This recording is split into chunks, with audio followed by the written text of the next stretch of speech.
আজ বানানো হবে কাঁচা মাছের ঝাল, সেই জন্য মাছগুলোকে দু টুকরো করে কেটে নেওয়া হচ্ছে।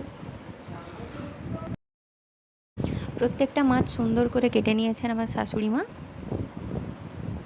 এগুলো একদম পরিষ্কার করে ধুয়ে নেওয়া হলো। মাছে যেরকম নুন হলুদ মাখানো হয় সেরকমই নুন হলুদ মাখানো হচ্ছে। আজকে এটা উনানেই করা হবে, তার জন্য কড়াইতে কিছুটা তেল গরম হতে দেওয়া হয়েছে। তেলে একটু লবণ ছড়িয়ে দিলেন।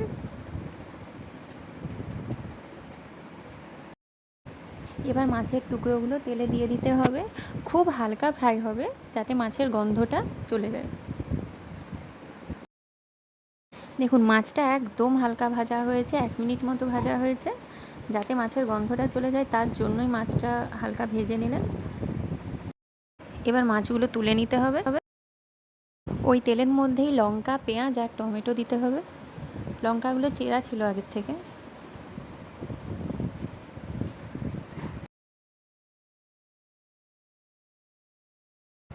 পেঁয়াজটা প্রায় ভাজা ভাজা হয়ে গেছে। এবার আদা রসুন বাটাটা দিয়ে দেওয়া হবে।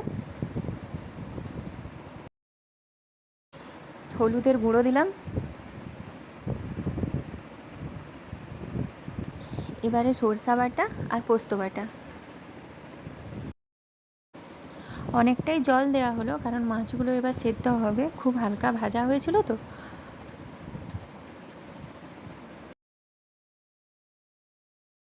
এবার মাছগুলো আমি দিয়ে দেবো।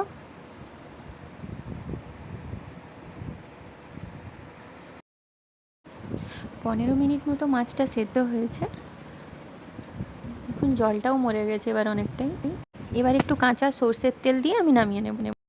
এবার একদম তৈরি কাঁচা মাছের তেল ঝাল।